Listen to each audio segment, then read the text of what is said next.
Gentlemen, thank you for being here today. We're going to call this meeting of the Senate Public Safety Committee to order. We are going to hear several bills today. They are going to be Senate Bill 3563, 120, 138, and 159. We heard testimony last time on 63, so you're more than welcome to sign up, but we're not going to take any additional testimony on that bill. But if you're interested in the other four bills, there's a sign-up sheet right down front. Please put your name and all of the corresponding information so we can make sure we capture that properly for the record. With that in mind, I'm going to ask our very own Russ Goodman to open us up in a word of prayer, if you would. Sure, absolutely. Pray with me, please. Dear Heavenly Father, we just thank you for today, Lord. We thank you for loving us. We thank you for the gifts of salvation. We thank you for the opportunity to be here and do the people's business, Lord. We thank you for all the men and women across our state, Lord, who work as first responders and in law enforcement, who keep us safe in our homes at night, Lord. And as we go about this meeting, we just ask that you grant us wisdom and discernment. In Jesus' holy name we pray. Amen. Amen. Thank you. As we begin our meeting today, we're going to get an update from the Georgia World Congress Center. I think everyone in this room knows our very own First Lady of the Georgia State Senate 17th District, Miss Lindsay Strickland. And we've got some special guests today. So, Chief, I will turn it over to you, and if you'll introduce anybody else who might be with you as well, please do so, and we look forward to getting an update on one of our crown jewels here in Georgia.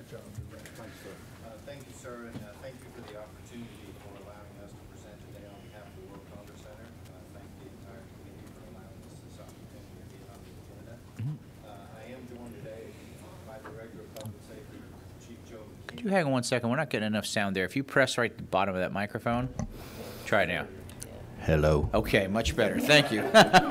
We can hear you now. 10-4. Copy that. Okay, so I'm also joined here today with our Chief Operating Officer, Kevin Duvall.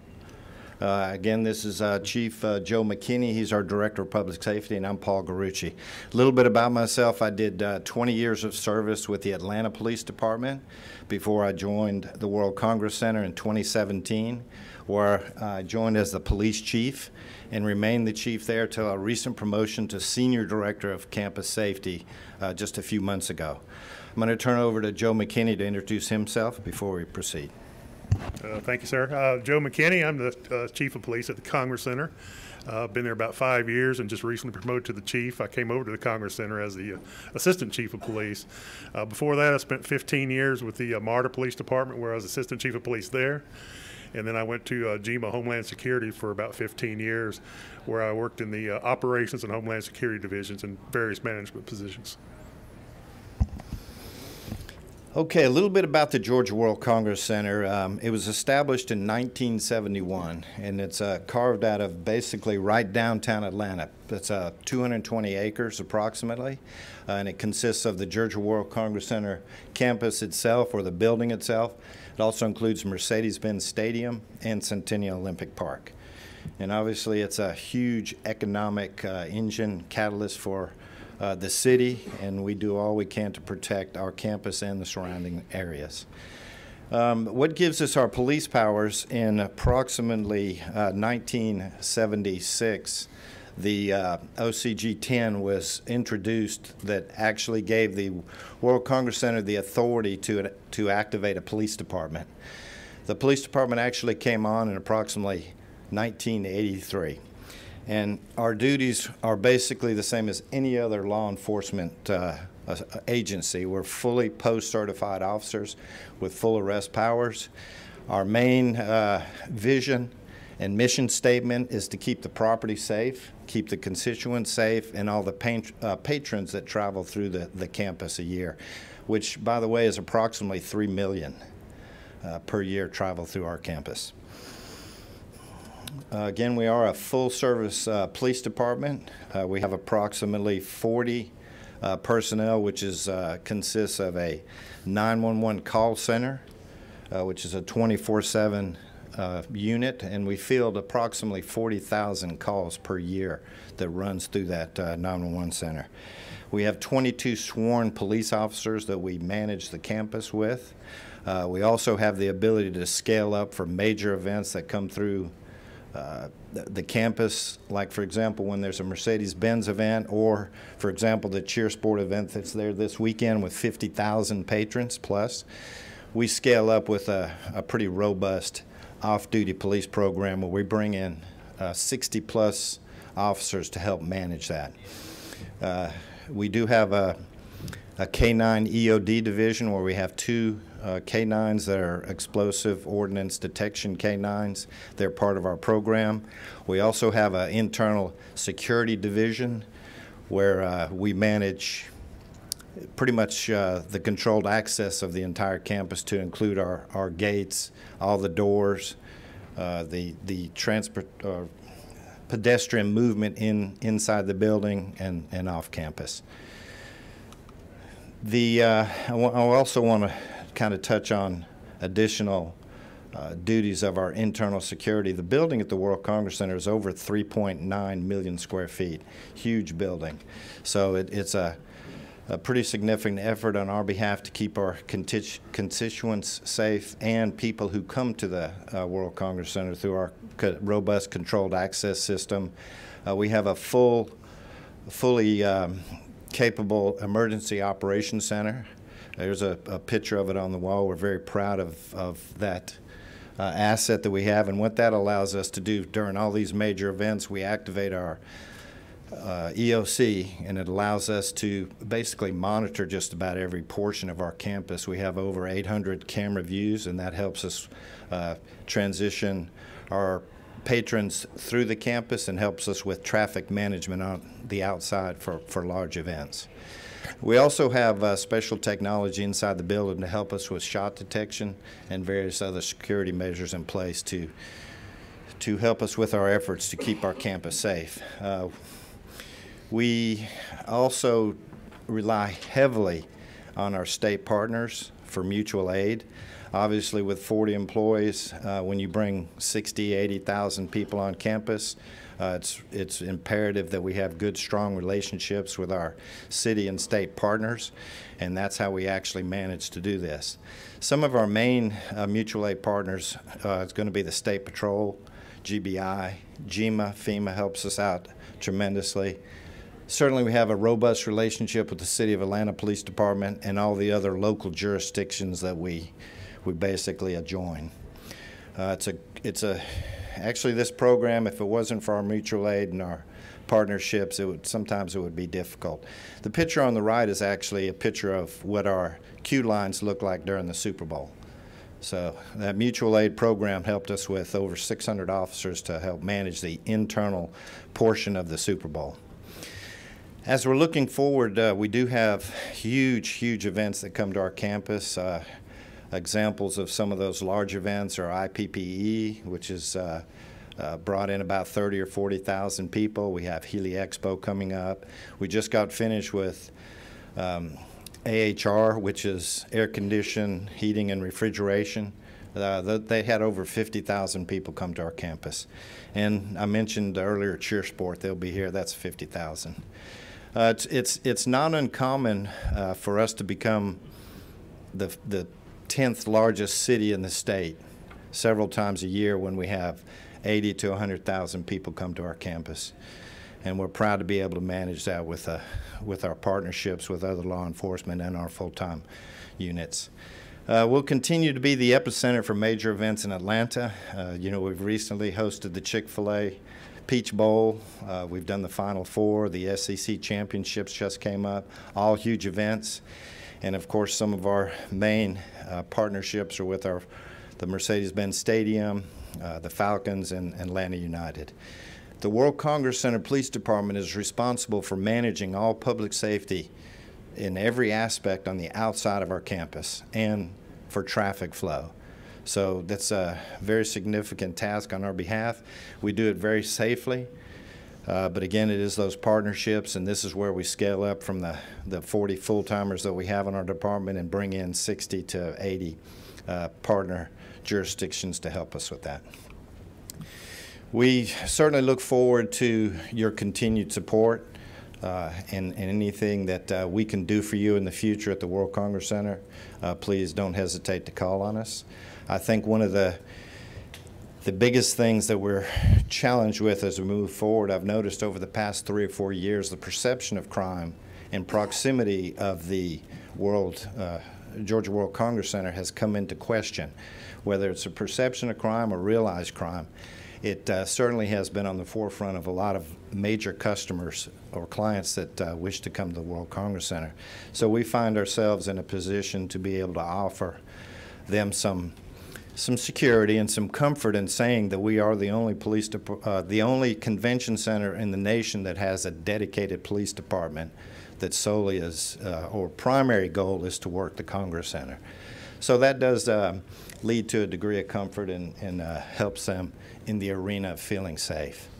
So another little initiative that we've been doing is a force multiplier to help customers when they feel that way, is we do allow our officers to patrol a little bit off campus into the hotel district is what we're calling it, to kind of help with what we call a directed patrol, just basically show officer presence. So that certainly has helped, but we certainly appreciate the support and everything that you've done for us, especially with the mutual aid and the state partnerships. Chief, thank you very much. And Director, first, I'd just like to tell you that from our perspective, you are doing a phenomenal job. The fact that we continue to get more and more big games, big conventions coming here is a testament to the one priority that rises above all the rest, is people feel safe and secure. Also the logistics that you manage that I don't think you get enough credit for.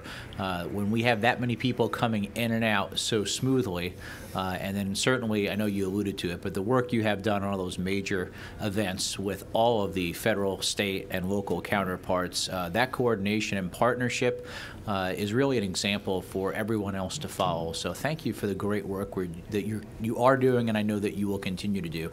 Are there any questions from the committee members? I've got one from Senator Kim Jackson. Thank you so much, and pardon me if I did miss this, but when a lot of large conventions come into town, there's often sex trafficking that we see an uptick in sex trafficking, and so I'm just wondering what your department is doing, or if you're able to do anything to help with that major issue in our city, as it's often related to the convention and the areas around it. Yeah, that's a great question. Thank you for that. And that certainly is one of the issues that's on our minds constantly. And we rely on those partnerships again with our GBI. Mm-hmm. They have a very robust partnership in managing that, and we're completely connected into any intel group. So we're constantly getting real-time updates on any intel related to that. And you know, I can tell you the FBI helps us with that. Certainly the GBI for this particular event that we're having this weekend, Cheer Sport. We actually put undercover agents in and ourselves plainclothes officers to monitor that heavily. Okay. But we're very aware of that and very plugged into making sure that we're involved with other agencies that are actually primary on that. Well, thank you so much for that support, and very grateful for your service. Yes, thank you. Chief, thank you so much. Again, Director, we appreciate your time, and if there's anything that we can do to better serve you, please let us know. Have a wonderful day. Thank you. Thank you for allowing us to be on the agenda. Thank you. All right. Okay, we're going to go on to our bills for the day that we're going to hear. And is Senator Eccles, you there? Yeah, come on down. We're going to actually do Senate Bill 120 first, which might be the biggest, most comprehensive, controversial bill we're going to hear all session. It's actually the annual motor carrying compliance bill. Now, Senator Eccles, before we begin, have you presented a bill in front of committee yet? This is my first time. Oh, okay. Bring on the heckling. All right, excellent. Then do dazzle us with LC 393697, Senate Bill 120, please. Thank you, Mr. Chairman and committee. Thank you for allowing me to come speak today to this very important bill. So I'll have to tell you a little background information. I was a compliance director at a motor coach company in a past life of mine. So I speak to you about 49 CFR, and I can assure you that I've read it multiple times. don't remember a lot of it now, but that was my life for about 12 years. But this bill is a very simple bill. It's done every year. It's a housekeeping bill. It just updates the year and some other information so that our public safety officers can implement and enforce public safety for commercial vehicles. Thank you, Senator. You said year and other information. What other information would that be? It adds some definitions. The commissioner means the Commissioner of Public Safety. It adds department means the Department of Public Safety. It just updates that information. That's good. Isn't it true, Senator, that those actually existed? It's only the underlying part of that bill that changed? Absolutely. Just want to prepare you for Thank what- you. what Yes, could- yes, what sir. could- Thank what could you. be a So it date? changes the year of 2022 to 2023. Just wanted to prepare you for what would inevitably be a good hazing on Thank the you. Senate floor for your first bill. So. Thank you. Questions from the committee members? I've got a question from Senator Jackson. At the appropriate time, we'd like some girl power, and I'd like to make a I motion. think the appropriate time is now. Thank you. Mr. Chairman, I make a motion do pass. Motion do pass from Senator Jackson, a second from Senator C. I feel a little conspiracy happening here. Any other questions of the committee members? Seeing none, all those in favor, please say aye. Aye. All opposed, please say no. Passes unanimously. Thank you. Best of luck in the Thank you, Rules ladies. Committee. I would be very prepared. Yeah, not Okay. looking forward to that one. All right, next up, our very own Senator Rick Williams, who had his very first bill on the floor today in the Senate. Now, question though, he vacated the well pretty quickly. So some have said this could potentially be his first bill when he gets back to the well in the Senate. So just pre-warning, Mr. Chairman. But if you would, from your post there, you're going to talk to us about Senate Bill 138, if you would, please, sir. Thank you. I know we have a representative from Georgia Sheriff's Association here also, so if there's other questions, we can also ask them to step up to the podium if they would like to. What this actually does is clears up how vacancies occur in sheriff's departments across the state. Right now, if there's a chief deputy and if a sheriff is removed from office or were to die, that chief deputy automatically becomes the sheriff. But sometimes there is no chief deputy, and it's kind of a gray area. And in the past, the probate judge was making that appointment, but we found where the probate judges a lot of times are hesitant to do that. So it becomes the chief judge of the Superior Court of the circuit that would actually make that appointment. So we feel like that's a fair and equitable way, and especially when there might be a situation where the sheriff is removed and the chief deputy then appoints a chief deputy. When that chief deputy becomes sheriff, I hope I didn't lose you in that explanation, then that sheriff could retire, and then someone who's never been elected by anyone could become sheriff of that county. And so this basically clears that up so the chief judge could make that appointment. Be glad to answer any questions. Pretty straightforward. Are there questions from the committee members? It is a Clayton County. Do you have a question, Senator? All right. What number are you over there? Number 2. You're up. Being that you're line of work and this is your first bill, first bill? Well, this not in the Public Safety Committee necessarily. He was thoroughly vetted, but please feel free to add any enlightenment I or just sarcasm. want to know that you outlined where all these people, in case there was an absence, where's the coroner fall into this? The coroner will still continue to do their duty.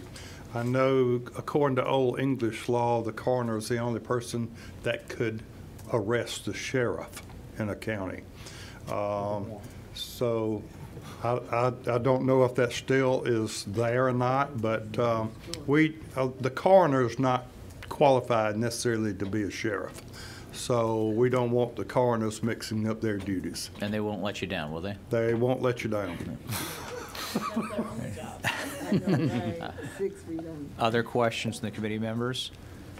We have one person signed up for this bill. Mr. Mike Mitchell, if you want to come up to the podium.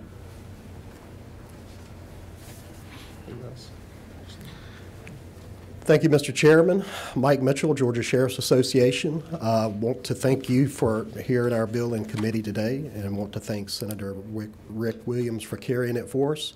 And we would ask for your favorable consideration. Any questions for Mr. Mitchell? I don't see any. Thank you. Okay, what is the will of the committee for Senate Bill 138? Got a motion to pass from Senator Payne. Second from Senator Goodman. Is there any further discussion from the committee members? Seeing none, all those in favor, please say aye. Aye. All opposed, please say no. No. Pass. It does pass unanimously. Congratulations and best of luck in the Senate Rules Committee. Thank you. Next up is going to be Senate Bill 63. That's Senator Robertson. That's LC 44-2265S. This is a bill that we heard testimony for almost our entire last meeting. I know that there were some questions, and I believe we got answered, so there is no change. I know there was questions whether it be a committee sub. There is not a committee sub. It is the same bill from last time. Senator Robertson, any final comments on this bill?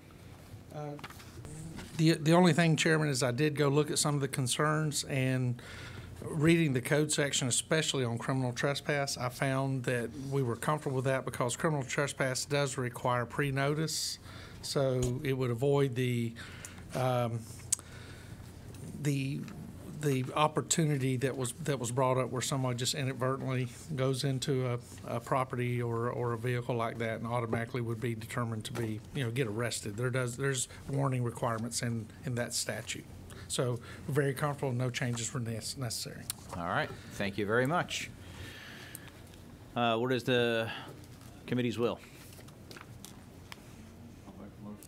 Motion to pass from Senator Payne. Need a second from Senator Goodman. All those in favor will please raise their hand. 1, 2, 3, 4. All those opposed, please raise your hand. That is a 4-3 vote in favor. Best of luck in the Rules Committee. Thank you so much. Next, our very own Senator Nikki Merritt. Please come on down. We're going to hear Senate Bill 35. Come to the podium, please.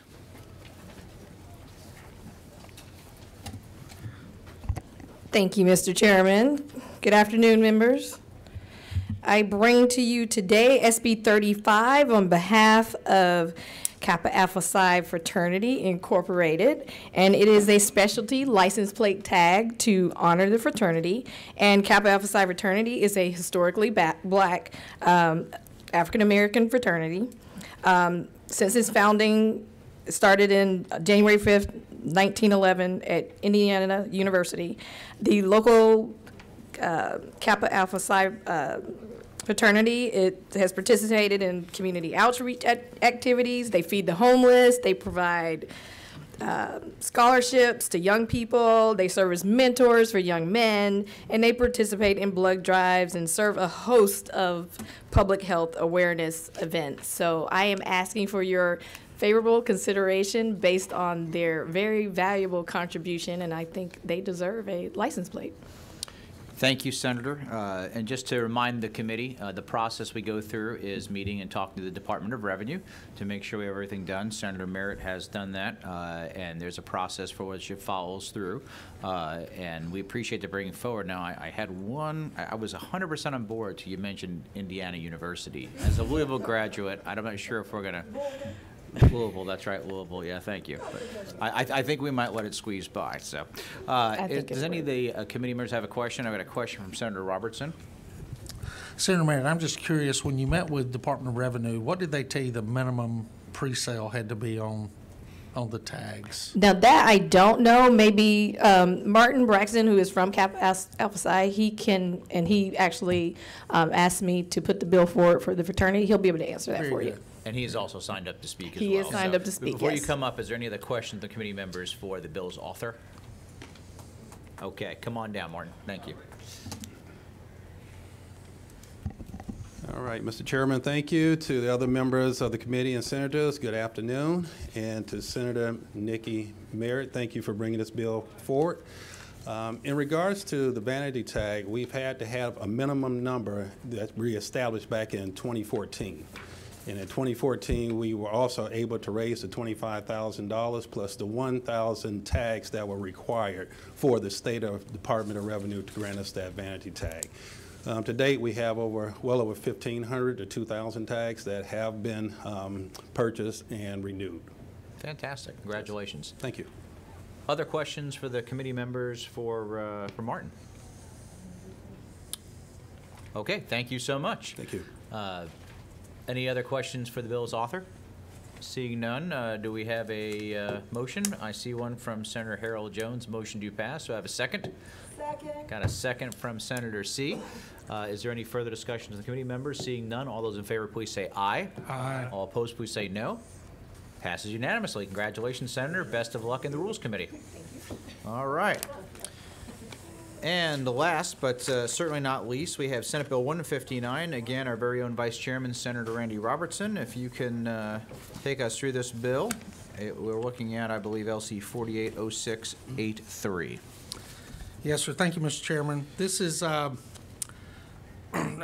we say it too much. It's a simple piece of legislation. What it does is it addresses, it defines what a correctional officer is, and it also sets penalties for individuals who bring wireless telecommunication devices within prisons and jails in Georgia in violation of the rules and laws of that institution.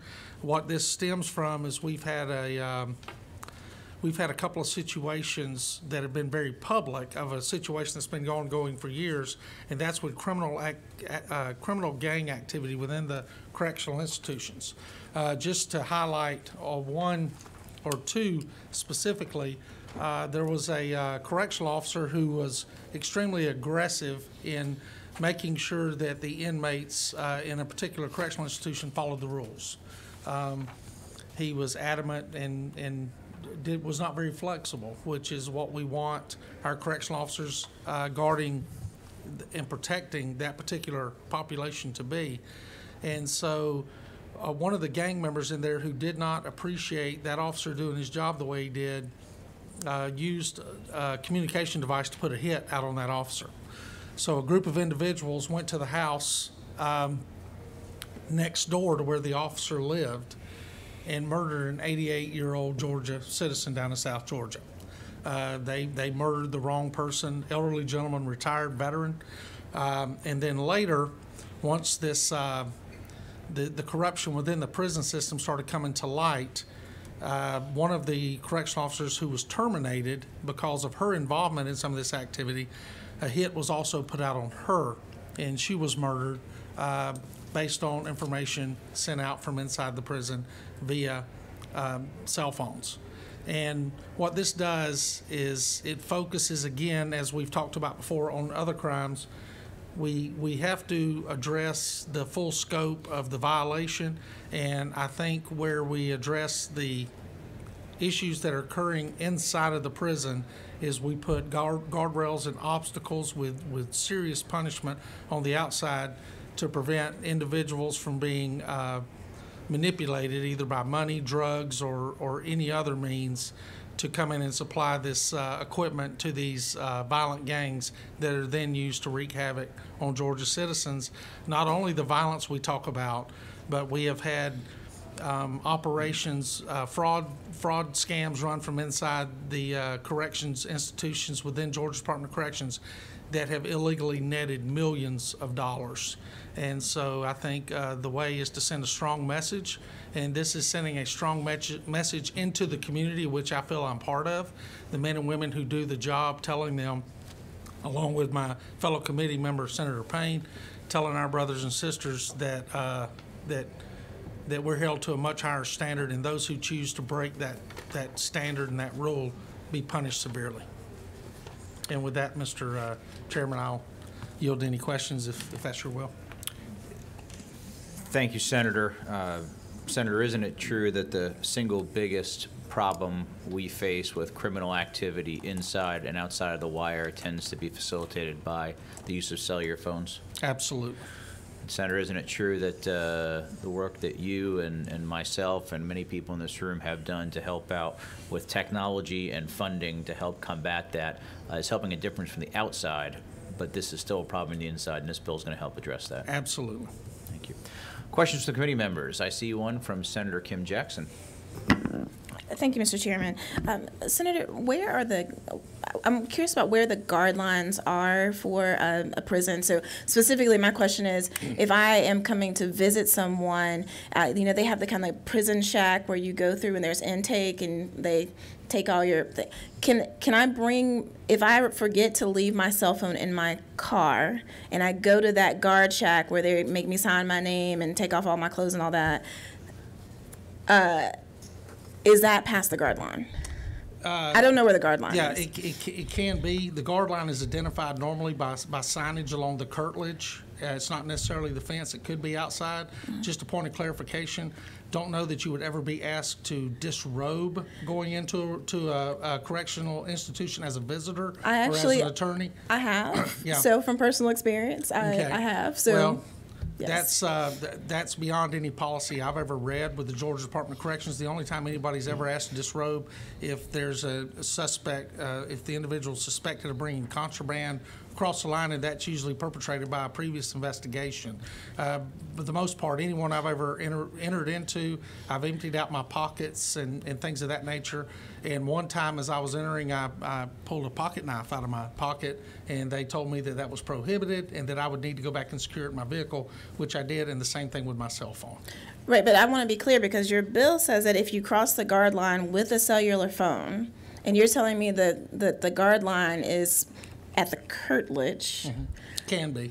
Mm-hmm. So if I inadvertently forget to take my cell phone out of my pocket before I go to that intake, you're saying I could then be charged with a felony at that point? You could be, but I will tell you that the normal policy and practice, same thing as it is with anyone who brings a firearm to a government building in Georgia, when they're told they are not arrested, they are given the opportunity to go back and secure that particular weapon in their vehicle or wherever. Is there anything in your bill that ensures that I'll have that opportunity to secure my phone? That's the policy and practice throughout the Georgia Department of Public. If we went in and wrote for every hypothetical and every piece of legislation in the state of Georgia, I would fear to know how many trees we would have to kill. Senator, respectfully, all bills that we write are hypothetical. They're based on hypothetical. So, but I just want to be clear that as an innocent person who forgets to take off, or who has, for instance, now our watches can be telephones. So if you forget to take off your Apple Watch when you're going to visit just an innocent pastor or friend, I want to make sure that they are not arrested for a felony just because they pass the guard lines before there's a human being who's there to remind them to take it off. I think that needs to be no concern, but I will point out that the death of the gentleman I spoke of is not a hypothetical. It did occur, and it was planned, and it was carried out via a wireless device. But the policies of all the prisons in the state of Georgia, as I worked with the University of Georgia and evaluated several prisons, is they always allow the individual, unless it is an illegal substance or something of that nature.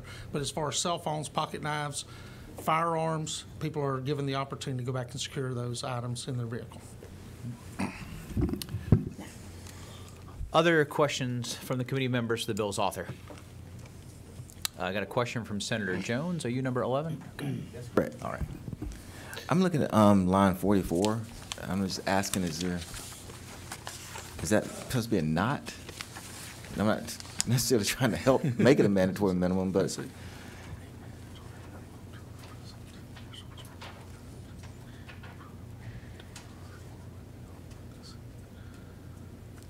I believe you're talking about, should the or be a not?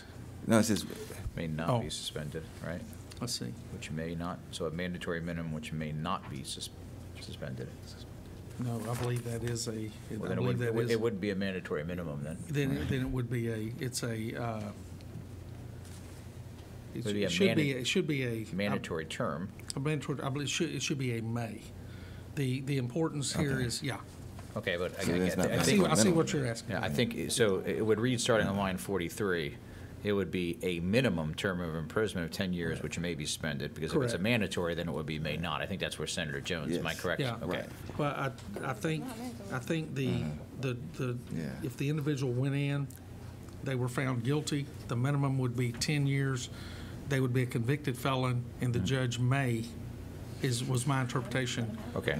Yeah. So in that case, in order to be consistent, I think we actually strike the word mandatory then, if you're going to may suspend it, right? Let's look at the other sentence. Let's just read through that for a moment. Just seems to be inconsistent, perhaps. And there's All right, another we're going to place give you a minute to look at that. Yeah. Any other questions while we're reviewing that? 'Cause we have somebody signed up to talk to. This will give. Well, I'll let them do that. I can hear the person speak because I'd have to read all it right. again. I got you. Okay. Well, I'll tell you while we're doing that, Mr. Brian Tukes from the Department of Community Supervision. Please come on down, Brian. I give you a lot of time to look for it. Just a very simple request. Thank you all to the membership of the committee. On line 15, we're just requesting a friendly amendment that we add after department and by the Department of Community Supervision. As you all very well know, our officers spend time inside of prisons as well, and so is our reentry services professionals. And so we just wanted to add, just for clarification, just getting our department added to the definition of correctional officer. Okay, so and I'm going to ask Mr. Higbee here, Legislative Counsel. We're looking at line 15. So beginning with arrest and who is employed or appointed by the department, because this could be corrections, community supervision, could be anybody, right? We probably ought to just spell that out, I'm assuming. Yeah, we just saw since. Yeah. I'm going to ask you if you don't. Would you step up to the microphone? We got millions of people watching from home, and they're anxious to hear your input here. Four. Thank you. Yes, Chairman. I believe department is a defined term that refers to the Department of Corrections. I'm going to see if I can look that up quickly and just verify that, but I believe that's the case. All right, we're going to give him a chance to look that up. Other feedback, Brian? Nope, that's all. Just explicitly defining DCS in the definition. Okay. Thank you all. I'm going to turn it back over to Senator Robertson. We're looking up that to address Senator Jones' question. And the word mandatory should not be there. Okay. So is that in the form of a motion, Senator Jones? Yes, sir. All right. So Senator Harold Jones is making a motion that on line 43 of the bill that we amend this by striking the word mandatory. Second from Senator Jackson. Is there any further discussion from the committee? Seeing none, all those in favor of the amendment, please say aye. Aye. Aye. All opposed, say no. Passes unanimously. All right. And still working on it, Chair. Okay. We'll be in a TV timeout.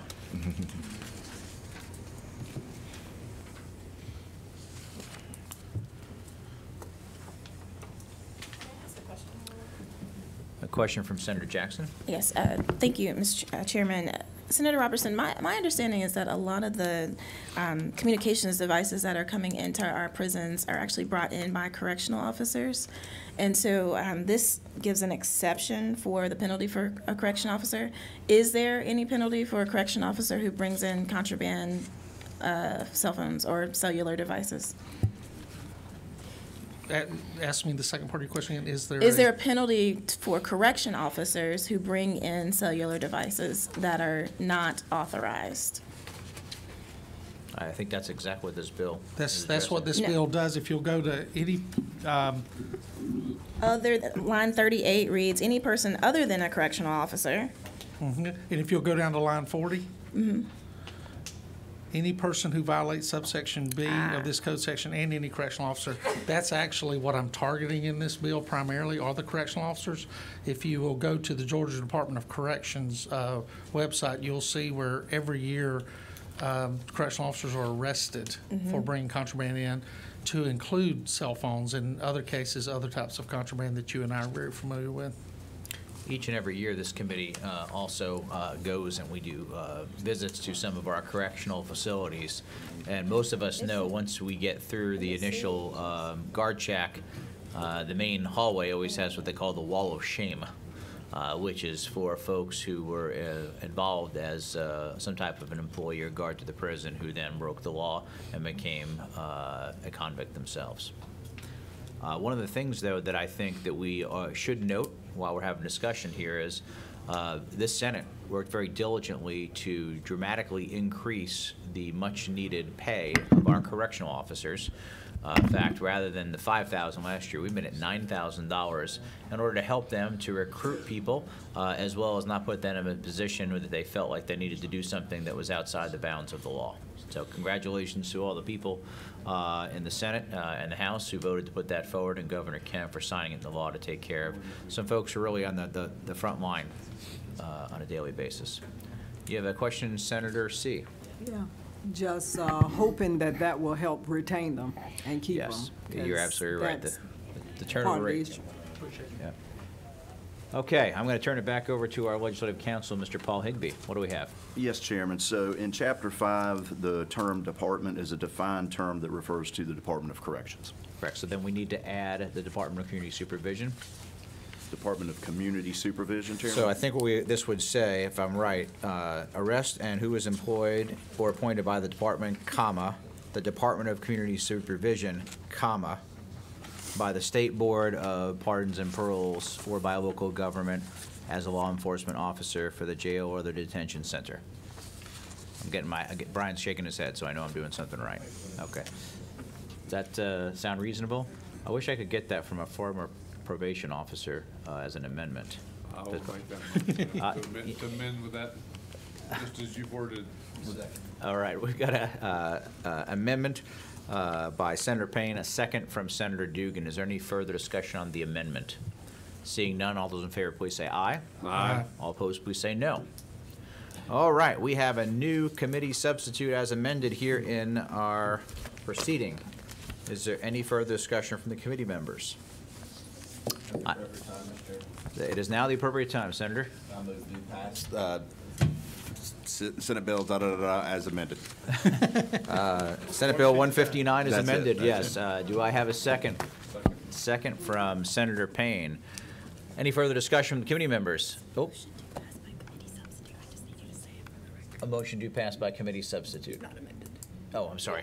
By committee substitute, yes. That's A substitute, not an amendment. That's actually, you said it, I just misspoke, so it's my bad. Unfortunately, I think we're going to go repeat and cover that part.